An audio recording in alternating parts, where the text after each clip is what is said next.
उपज्ञानतिमिरान्धस्य ज्ञानञ्जनशलाकया चक्षुरुन्मीलितं येन तस्मै श्रीगुरुवे नमः।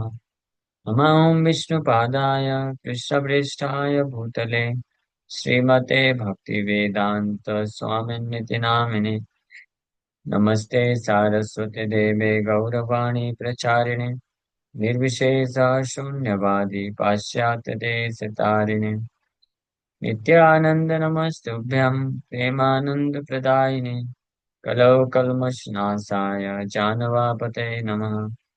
नमो महावदन्याय कृष्णप्रेमप्रदायते कृष्णाय कृष्णचैतन्य नामने गौरतुसे नमः।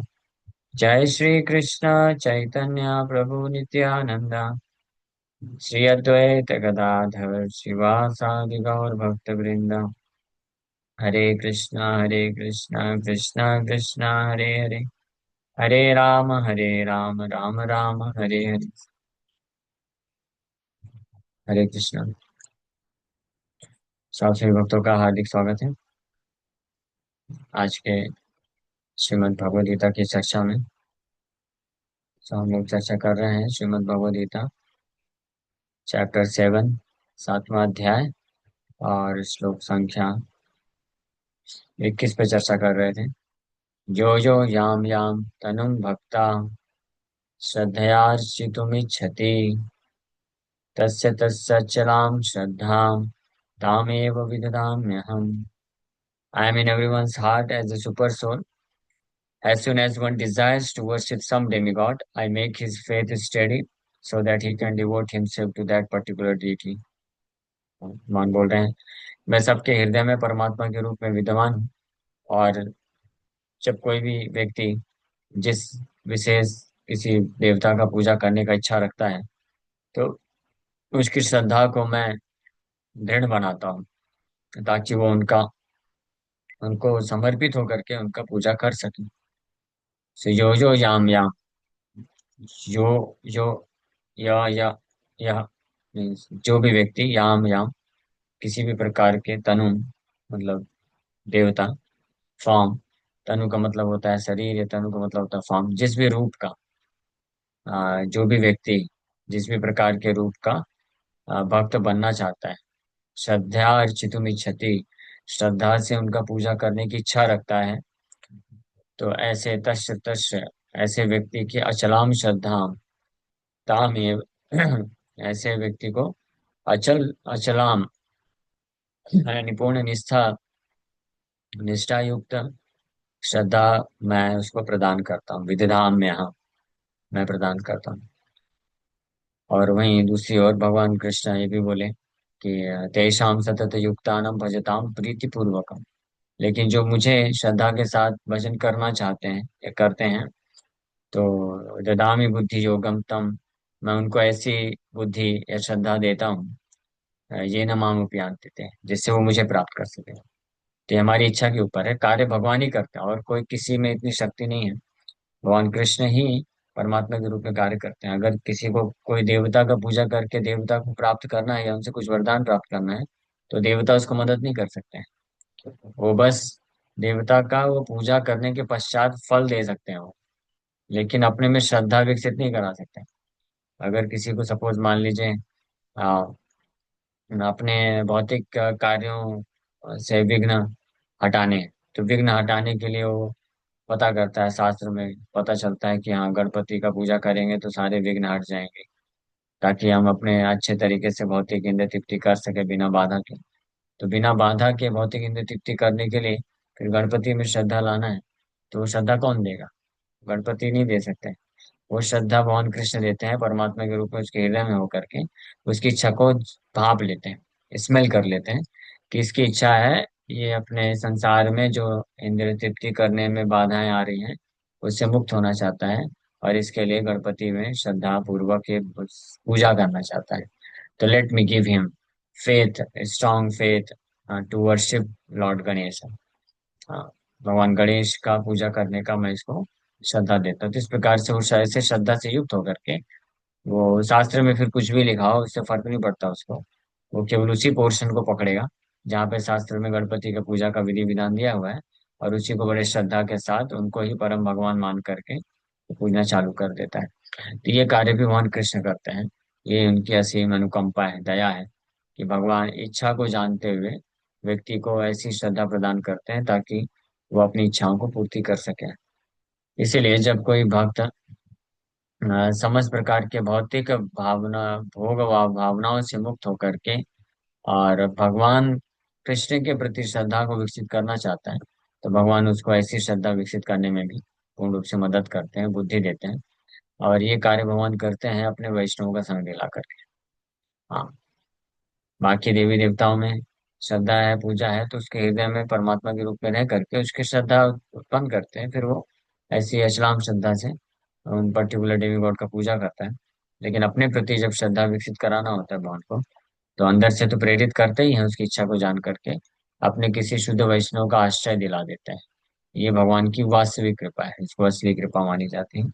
इसको चौथे स्कंद में पृथ्वी महाराज भी इस बात को बोलते हैं कि जब भगवान, ये मुचकुंद महाराज बोलते हैं भागवत के 10th कैंटो में, कि जब भगवान कोई व्यक्ति का इस भौतिक संसार के बंधन से मुक्त होने का समय आ जाता है, तब उस वक्त आप उसको अपने भक्तों का संग दिलाते हैं। और उस उनके संग में आकर के आपके प्रति उसकी श्रद्धा अटूट हो जाती है, निष्ठा की श्रद्धा प्राप्त कर लेता है। और फिर आपके दिव्य भजन में लग करके इस भौतिक संसार से मुक्त हो जाते हैं।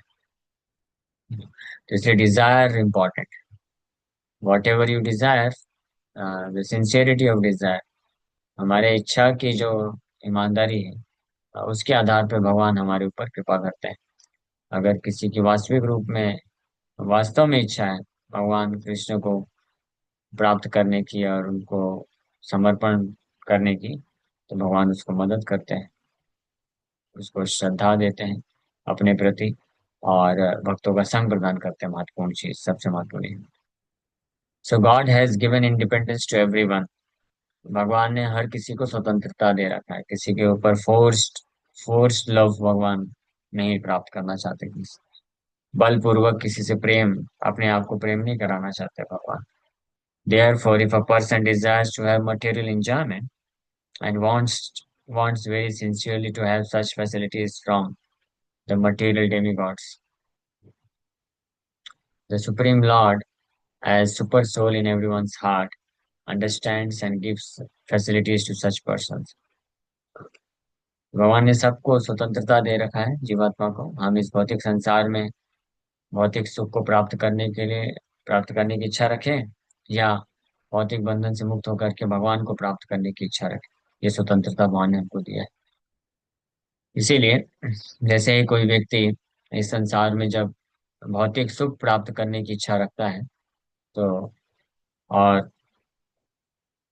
और ऐसी फैसिलिटी किसी भौतिक देवताओं से प्राप्त करना चाहता है, तो भगवान उसके हृदय में परमात्मा रूप में हो करके, भगवान कृष्ण उसके ऐसे भाव को या इच्छाओं को जानते हुए, समझते हुए उसको ऐसी फैसिलिटी देते हैं कि वो अनेकों प्रकार की देवताओं का पूजा कर सके। इसलिए कई बार ये लोग प्रश्न उठाते हैं कि ये भगवान, अगर एक ही भगवान है तो इतने सारे देवताओं का पूजा क्यों होता है, ऐसा प्रश्न उठाते हैं। तो इसका उत्तर यहाँ पे भगवान दे रहे हैं, क्योंकि अलग अलग जीवात्माओं की अलग अलग इच्छाएं होती हैं।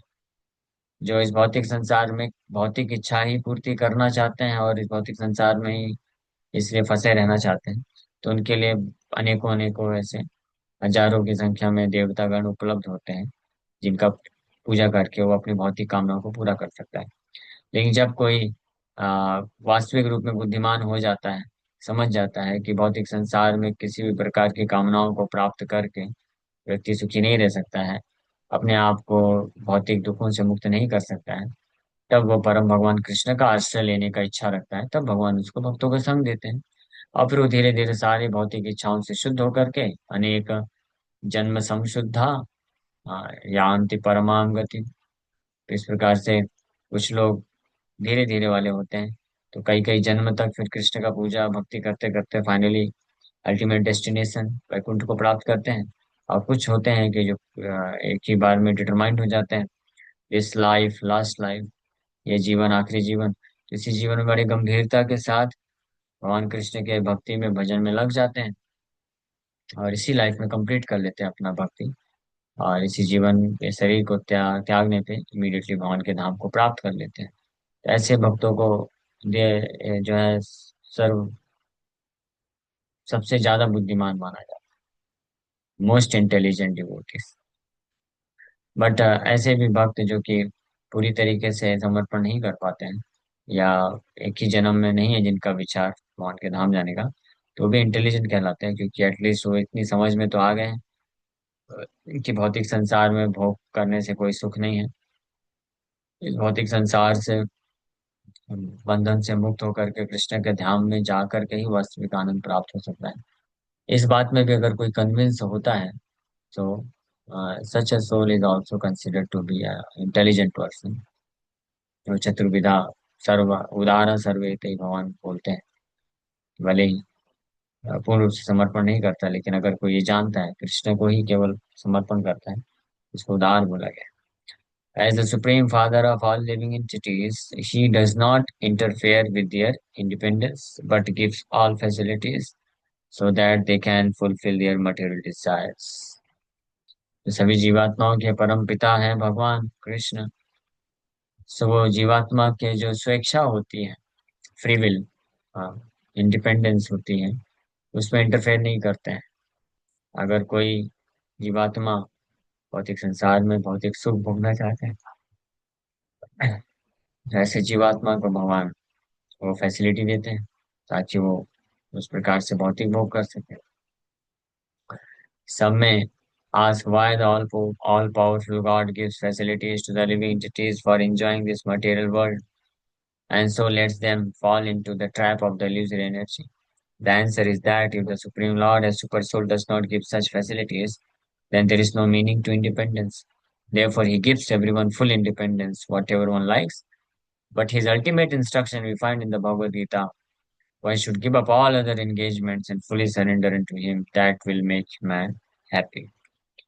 कई बार कभी भक्त लोग ऐसा प्रश्न उठाते हैं कि भगवान बहुत बद्ध जीवात्माओं को ऐसा फैसिलिटी क्यों देते हैं। अ,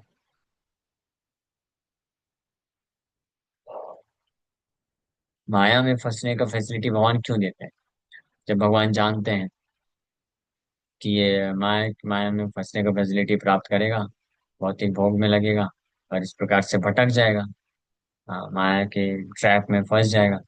ऐसा क्यों देते हैं? इसका कारण यही है क्योंकि जीवात्मा जब इच्छा रखता है भौतिक भोग करने की, अगर भगवान उसको उस प्रकार उसकी इच्छा के अनुरूप फैसिलिटी नहीं देंगे, तो फिर स्वतंत्रता का कोई मतलब नहीं। फिर हम जीवात्मा कि हमारा भी लाइफ है, लिविंग बीइंग, फिर डेड मैटर हो जाएगा।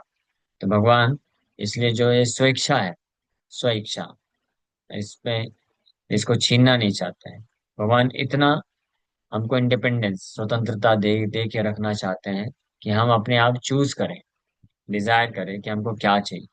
हमको भौतिक संसार में माया सुख चाहिए, या भगवान के धाम जा करके दिव्य भगवान की सेवा में आनंद चाहिए। तो कृष्ण चाहिए या माया चाहिए, ये हमको चूज करना है। उसके बाद हमारे चॉइस के आधार पर भगवान फिर हमको फैसिलिटी देंगे। जस्ट लाइक कभी कभी आप कोई ऑर्डर बुक करते हैं, तो चॉइस आपकी होती है, आप चूज करते हैं, फिर आपके चॉइस के अनुसार वो सामने वाला जो कंपनी है वो आपको ऑर्डर सप्लाई करता है।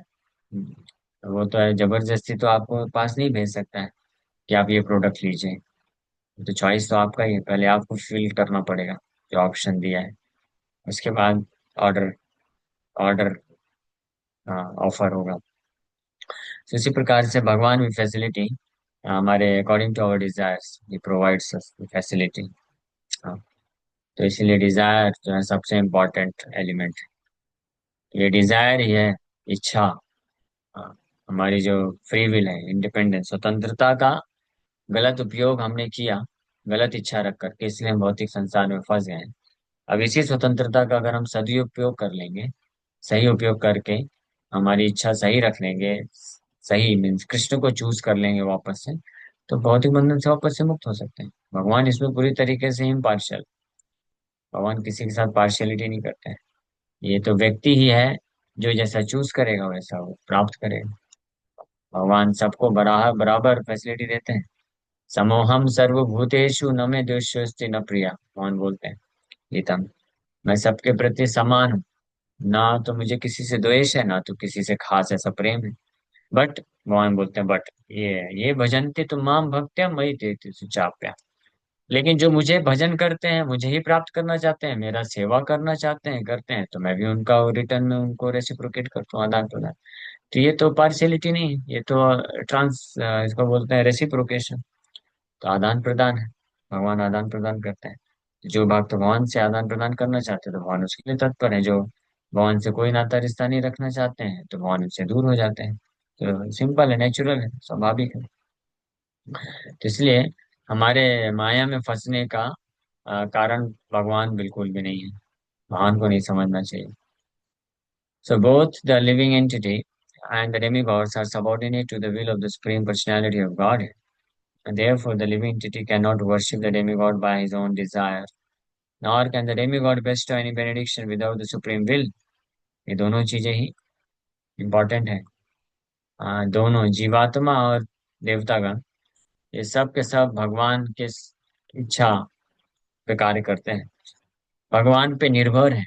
जीवात्मा भी स्वतंत्र रूप से किसी देवता का पूजा नहीं कर सकता है जब तक भगवान उसके इच्छा को जानते हुए उसके हृदय में श्रद्धा नहीं देंगे। इस श्लोक में यही चीज भगवान बता रहे हैं कि भगवान, मैं श्रद्धा देता हूँ। अगर आप में से किसी को सपोज काली का पूजा करना है, किसी को भैरवनाथ का पूजा करना है, किसी को जो गणपति का पूजा करना है, या किसी को अन्य अन्य अलग अलग प्रकार के भूत पिशाच लोग का भी पूजा करते हैं, तो सबका पूजा करने की जो श्रद्धा है वो कौन देता है? भगवान हृदय में रह करके देते हैं, हम अगर इच्छा रखते हैं तो। और उसी प्रकार से जिन देवता का पूजा किया जाता है तो वो देवता भी अपने पूजा करने वाले व्यक्ति को वरदान भगवान की कृपा से ही दे सकता है, स्वतंत्र रूप से नहीं दे सकते। भगवान उनको भी empower करते हैं, देवताओं को भी, ताकि वो अपने उपासकों को वरदान देने में सक्षम हो। और भगवान उनके उपासकों को भी श्रद्धा देते हैं ताकि वो श्रद्धा पूर्वक अपने देवता का पूजा कर सके। ये भगवान हर चीज करते हैं। इसलिए जो बुद्धिमान होते हैं, जो इस बात को जान जाते हैं, तो वो सोचते हैं कि फिर मैं अन्य देवताओं के पास क्यों जाऊं, मैं डायरेक्ट भगवान कृष्ण के पास जाऊं ना। अल्टीमेटली तो वही कर रहे हैं, तो उनके पास जाकर के उनको ही प्राप्त करना चाहिए। So as it is said, not a blade of grass moves without the will of the Supreme Personality of God. जैसे आपने सुना होगा ये कहावत कि भगवान की इच्छा के बिना एक पत्ता भी नहीं हिलता है। तो इसका अर्थ क्या है? इसका अर्थ यही कि भगवान ही हर चीज के अल्टीमेट, भगवान कृष्ण या नारायण अल्टीमेट सैंक्शनिंग अथॉरिटी है।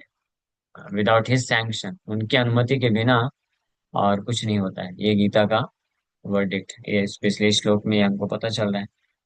Generally, persons who are distressed in the material world go to the demigods as they are advised in the Vedic literature.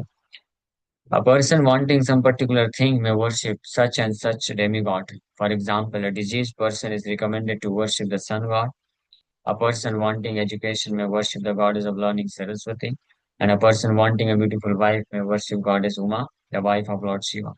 In this way, there are recommendations in the Shastras, Vedic scriptures, for different modes of worship of different demigods. And because a particular living entity wants to enjoy a particular material facility, the Lord inspires him with a strong desire to achieve that benediction from that particular demigod. And so he successfully receives the benediction. So, इस संसार में जो व्यक्ति पीड़ित हैं, दुखी हैं, या कुछ भौतिक भोग करने की इच्छा रखते हैं, वो किसी न किसी देवताओं के पास जाते हैं, क्योंकि वैदिक शास्त्र उनको रिकमेंड करते हैं। किसी को स्वस्थ शरीर चाहिए तो सूर्य देवता का पूजा करने के लिए वैदिक शास्त्र बोलते हैं। अब सूर्य देवता का पूजा कैसे कर पाएगा श्रद्धा के साथ? तो भगवान उसकी ऐसे व्यक्ति की इच्छा जानते हुए उसको हृदय से श्रद्धा देते हैं और ऐसा फैसिलिटी देते हैं वैदिक शास्त्रों के माध्यम से, ताकि वो कर सके। है श्रद्धा का अर्थ होता है वो उसी पर्टिकुलर डेमिगॉड को परम मानता है और फिर उनका पूरे श्रद्धा के साथ पूजा करता है। किसी को बहुत ज्ञान चाहिए भौतिक स्तर का तो सरस्वती की पूजा कर सकता है। किसी को सुंदर पत्नी चाहिए तो पार्वती का पूजा कर सकता है। और इस प्रकार से अनेकों अनेकों इच्छाओं के अनुरूप अनेकों अनेकों ऐसे दिए हैं शास्त्र में रिकमेंडेशन। और भगवान जो है उसको इंस्पायर करते हैं। The Lord inspires him with a strong Dzire. to achieve that benediction from the particular demigod, and so he successfully receives the benediction. किसी जीवात्मा का इच्छा होता है एक विशेष प्रकार का भोग करने की, तो भगवान उसकी इच्छा को जानते हुए उसको अंदर से प्रेरित करते हैं कि वो तीव्र इच्छा रखे उस भोग को प्रदान करने वाले देवता का पूजा करने के लिए, तो फिर लग जाता है पूरी तरीके से। The particular mode of the devotional attitude of the living entity toward a particular type of demigod is also arranged by the Supreme Lord. The demigods cannot infuse the living entities with such an affinity, but because he is the Supreme Lord or the Super Soul who is present in the hearts of all living entities, Krishna gives impetus to man to worship certain demigods. हाँ, तो भगवान जो जो विशेष प्रकार का कोई देवता है, उनके पास ऐसी शक्ति नहीं है कि वो किसी जीवात्मा के हृदय में खुद का पूजा कराने का एफिनिटी या जो श्रद्धा उत्पन्न करा सके। लेकिन ये भगवान का कार्य है। इससे ये प्रूफ होता है कि सारे जीवात्मा जो है वास्तव में भगवान कृष्ण के अंश हैं। इसलिए भगवान गीता में क्लेम भी किए, ममाई वांश जीवलोक जीव मुक्त सनातन। सारे जीवात्मा भगवान कृष्ण के अंश हैं। इसलिए भगवान कृष्ण ही हैं जो कि उन जीवात्माओं को वो श्रद्धा देते हैं किसी विशेष देवता का पूजा करने के लिए, और वो ताकि वरदान प्राप्त कर सके किसी देवता के बस के बाद। देवतागण ये नहीं कर सकते हैं। The devatas, the demigods, are actually different parts of the universal body of the Supreme Lord. Therefore, they have no independence. क्योंकि देवतागण भगवान कृष्ण के ही जो विराट पुरुष का रूप है, भगवान का यूनिवर्सल बॉडी, उसी के एक एक अंग है भगवान के। इसलिए उनका खुद का स्वतंत्रता नहीं है। वो भगवान से प्रेरणा पा करके, भगवान से शक्ति या सामर्थ्य प्राप्त करके अपने उपासकों को वो वरदान दे सकते हैं, और उनके उपासक भी भगवान कृष्ण से ही प्रेरणा पा करके वो कोई पर्टिकुलर विशेष प्रकार के देवता का पूजा कर सकते हैं। The demigods are actually different parts of the universal body of the Supreme Lord. Therefore, they have no independence. In the Vedic literature, it is stated the Supreme Personality of Godhead as Super Soul is also present within the heart of the demigod. Therefore, he arranges through the demigod to fulfill the desire of the living entity. But both the demigod and the living entity are dependent on the supreme will, they are not independent. इस श्लोक का मुख्य निष्कर्ष ये है कि दोनों देवतागण और देवतागण के उपासक ये दोनों ही परम भगवान कृष्ण पर निर्भर हैं। कृष्ण के ही प्रेरणा से और उनके ही मीन्स श्रद्धा देने से, शक्ति देने से दोनों एक दूसरे का जो है परस्पर पूजा और वरदान का कार्य कर सकते हैं। Okay, thank you very much. इसलिए आते हैं, विराम करते हैं। किसी भक्त का कोई प्रश्न है तो पूछ सकते हैं। हरे कृष्ण। जैसे मान लीजिए जो हमारे भौतिक माँ बाप है, तो जब हाँ बच्चा कोई गलत रास्ते पे जाता है, उसको जो उस रास्ते में जाने से रोकते हैं उसको। भगवान तो हाँ। हमारे परम पिता हैं। फिर जब कोई गलत रास्ते पे जा रहा है तो उसको इतनी स्वतंत्रता क्यों देते हैं भगवान की? गलत रास्ते उसको उसको इतनी स्वतंत्रता नहीं मिलनी चाहिए कि गलत रास्ते पे जाए, देवताओं की पूजा करे। और फिर दूसरा प्रश्न बस, है कि जब अन्य देवताओं की इतनी प्रेरणा क्यों देते हैं भगवान की, उसको गलत रास्ते पे गलत वरदान दे देता है उसको। तो इसका उत्तर ऑलरेडी तात्पर्य में देते हैं प्रभुपाद जी कि भगवान, ये जीव का स्वतंत्रता होता है, जीव चूज कर सकता है। तो भगवान जरूर ये बिल्कुल चाहते नहीं है कि कोई गलत रास्ते में जाए। इसी के लिए भगवान लोगों को हम हमको गाइड करने के लिए गुरु साधु शास्त्र भेजते हैं। और वैदिक शास्त्र में स्पष्ट भगवान, कोई भी वैदिक शास्त्र है उसमें स्पष्ट ज्ञान में प्राप्त होता है कि हमारे जीवन का वास्तविक लक्ष्य है भगवान नारायण के चरण कमलों में भक्ति प्राप्त करना। भौतिक जो है भोग वासना है उसको त्याग देना चाहिए। लेकिन इसके बाद भी जब कोई जीवात्मा जिद करता है कि नहीं मुझे ये भोग चाहिए, सुख चाहिए, तो उन लोगों को धीरे धीरे शुद्ध स्तर पे लाने के लिए भगवान का ये अरेंजमेंट किया गया है। क्योंकि क्या होता है कि अगर जबरदस्ती किया जाएगा, जैसे वही पेरेंट्स, वो तो चाहते हैं कि बच्चा अच्छे से पढ़ाई लिखाई करे और अच्छे से आगे बढ़े, वो ये सब खेलने कूदने में ज्यादा ना पड़े। लेकिन माँ बाप जानते हैं कि हम समझा सकते हैं, बोल सकते हैं, थोड़ा हुआ तो डांट भी सकते हैं, लेकिन अगर ज्यादा फोर्स करेंगे तो घर छोड़ के भी जा सकता है, तो फिर पूरी तरीके से बर्बाद हो जाएगा।